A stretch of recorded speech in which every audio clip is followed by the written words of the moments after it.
నమస్తే అండి. Ertiga vehicle engine changing, engine filter కూడా రిప్లేస్ చేసాము. ఒరిజినల్ వేసాం మేము.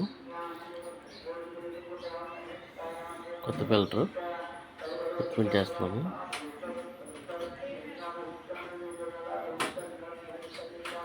ఆయిల్ చేంజింగ్ అయిపోయింది. ఆయిల్ పోస్తున్నాము.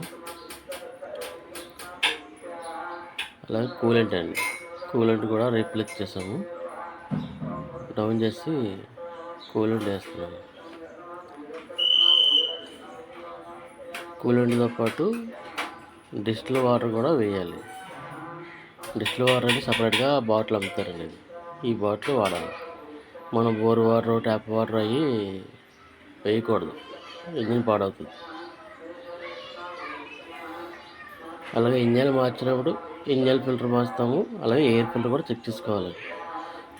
ఎయిర్ ఫిల్టర్ కండిషన్ ఎలా ఉందో చెక్ చేసుకోవాలి. ఎయిర్ బాగోకపోతే రిప్లేస్ చేసుకోవాలి, బాగుంటే ఎయిర్ పెట్టి వేసుకోవాలి. అలాగే ఏసీ ఫిల్టర్ కూడా చెక్ చేసుకోవాలి, బాగోకపోతే రిప్లేస్ చేసుకోవాలి. మీ ఇంజన్ ఏసీ ఫిల్టర్ అయితే మార్చాము.